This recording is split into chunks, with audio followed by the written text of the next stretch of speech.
अस्सलामु अलैकुम वरहमतुल्लाहि वबरकातुहू। डियर स्टूडेंट्स, आज जो हमारा टॉपिक है दोनों क्लासेस के लिए, 10th के लिए भी और 8th क्लास के लिए भी, वो है एनर्जी रिसोर्सेज। प्रीवियस लेक्चर में हमने हैजार्ड्स ऑफ माइनिंग के बारे में पढ़ा डियर स्टूडेंट्स, या नॉन मेटेलिक मिनरल्स के बारे में पढ़ा, लाइमस्टोन के बारे में पढ़ा, माइका के बारे में पढ़ा। आज हम एनर्जी रिसोर्सेज के बारे में बात करेंगे।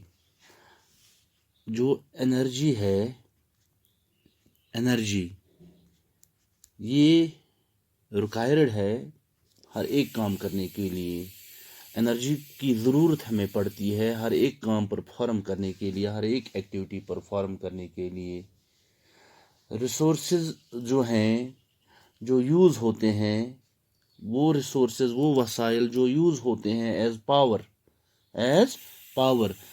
to run the industries, they are called energy resources. अब हम किस तरह से एनर्जी रिसोर्स को डिफाइन करेंगे?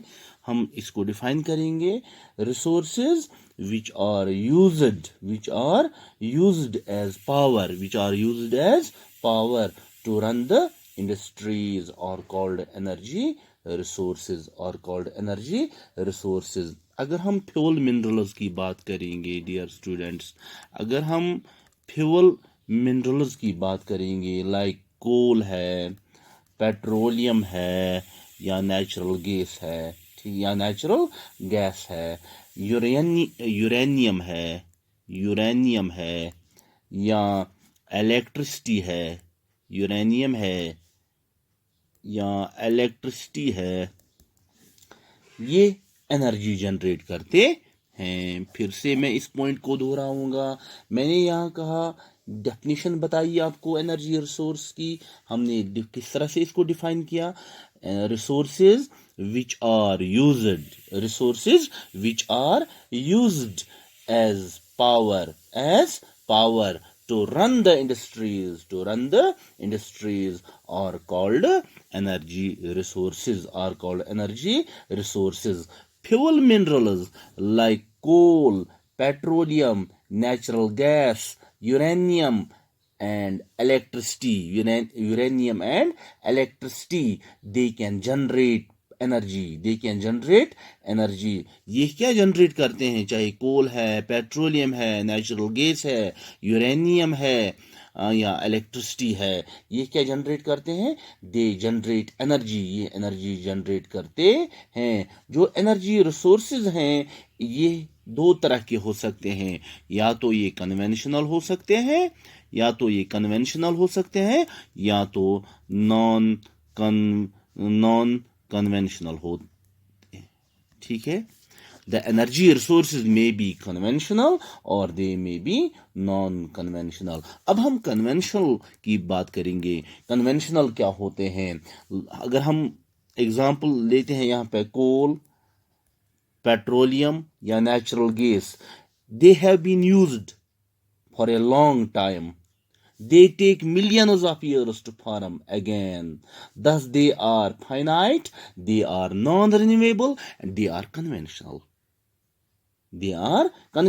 Simply, we can define the conventional. They are those sources of energy which have been used for a long time. इसमें हम firewood की एग्जांपल भी दे सकते हैं, ठीक है dear students? Getting my point? अब हम नॉन कन्वेंशनल की बात करेंगे। Non conventional sources of energy वो एनर्जी है जो that have come into use recently. Those sources of energy are called non-conventional sources of energy. For example, wind power or wind energy, solar energy और solar power, ठीक है। या यहाँ पे हम मेंशन कर सकते हैं टाइडल एनर्जी और टाइडल पावर, या मेंशन कर सकते हैं जियोथर्मल पावर और जियोथर्मल एनर्जी। यहाँ पे हम और एक एग्जांपल भी मेंशन कर सकते हैं, atomic energy. Atomic energy, atomic energy ये फ्रीली अवेलेबल हैं, ये यूजुअली इनएग्जॉस्टिबल होते हैं एंड रिन्यूएबल होते हैं। यहाँ पे जब हमने कन्वेंशनल की बात की तो हमने कहा they have been used for a long time, they have been used for a long time, they are finite, they are non renewable, they are finite, they are non renewable। और non conventional की बात जब हमने की, ये they are those sources of energy which have come into use recently, and these include the wind power, solar power, tidal power or tidal energy, geothermal energy, atomic energy। We can say these sources of energy, they are freely available, they are usually inexhaustible, and they are renewable, they are usually inexhaustible and renewable. अब हम सबसे पहले conventional की बात करेंगे, like we will discuss about the coal. Here today we will discuss about the coal, what type of energy it is, what type of source it is the conventional source of energy, it is a conventional source of energy। So we can say it is a conventional source of energy, and this source of energy have been used for a long time। It takes another important point about the conventional source of energy, it takes millions of years to form। इसको बहुत time लगता है, millions of years इसको लगते हैं form होने में, बनने में। ये क्या होते हैं, ये नॉन रिन्यूएबल होते हैं।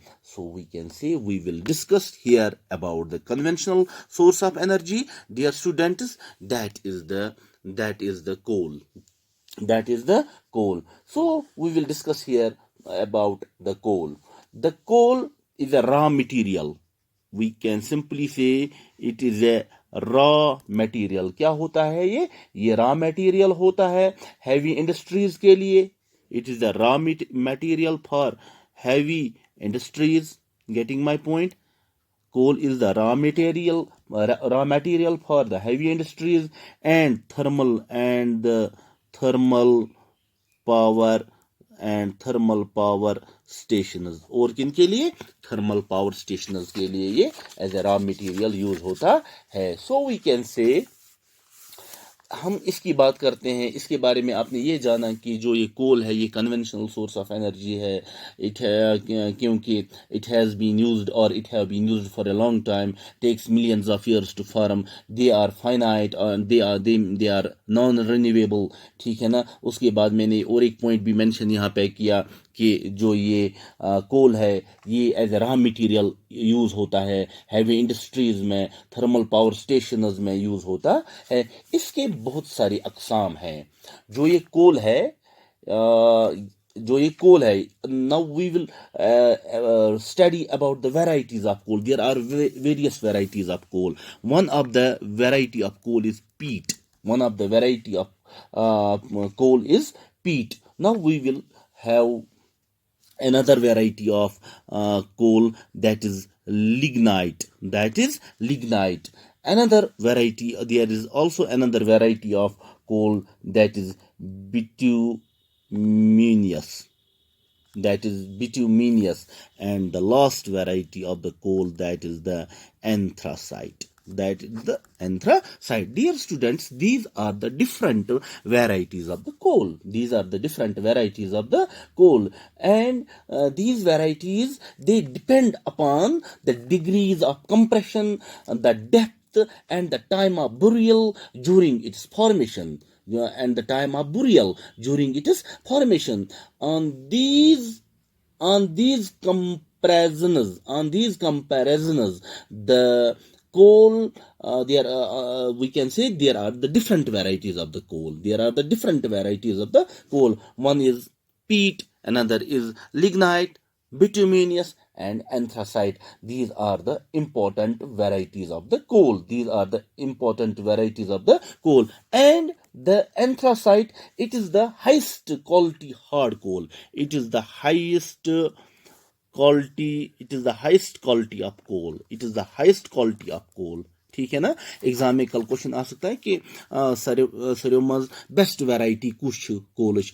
तो आपके पास है ऑप्शन दिया गया होगा पीट, लिग्नाइट, बिटुमिनस, एंथ्रासाइट. तो आपका ऑप्शन क्या होगा dear students? You will simply mention the anthracite is the highest quality of the hard coal. We can say it is the highest quality of the hard coal. इसके अलावा बाकी varieties भी हैं. ये डिपेंड करता है कार्बन कंटेंट पे भी ये डिपेंड करता है. That was all about the varieties of the coal. इसके बाद हम देखेंगे कि जो कोल है इसकी ऑकरेंस क्या है.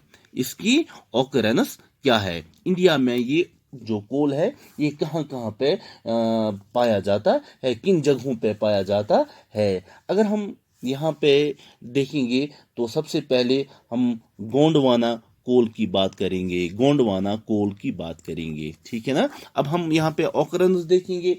यहाँ पे गोंडवाना कोल है. जो ये गोंडवाना कोल है this was formed over 200 million years ago. 200 million years ago. This Gondwana coal, it was formed over 200 million years ago.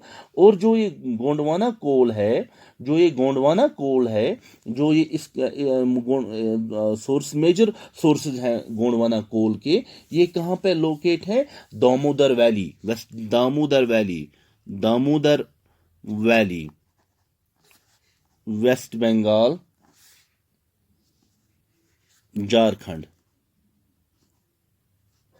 ठीक है.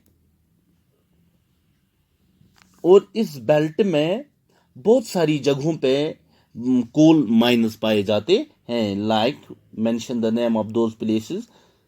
जहरिया,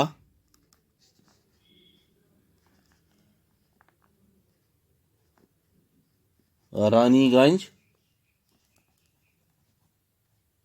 बोकारो. ये इंपॉर्टेंट कोल फील्ड्स हैं. ये इंपॉर्टेंट कोल फील्ड्स हैं. और जो कोल फील्ड्स हैं ये प्रेजेंट हैं. They are also present in the Godavari, Godavari, Mahanadi and Wardha valleys. ये कोल वहां पे भी मौजूद है, वहां पे भी ये प्रेजेंट है. उसके बाद ये गोंडवाना कोल है. और दूसरा है यहां पे ऑकरेंस में टर्शरी कोल. क्या है? Tertiary coal. This was formed 55 million years ago. Gondwana coal कब फॉर्म हुआ था? It was formed about 200 million years ago. And tertiary coal, it was formed, this type of coal was formed 55 million years ago and is found in the, और ये कहाँ पे पाया जाता है? नॉर्थ ईस्टर्न स्टेट्स ऑफ, जो India की north eastern states है, मेघालय, आसाम, अरुणाचल प्रदेश एंड नागालैंड.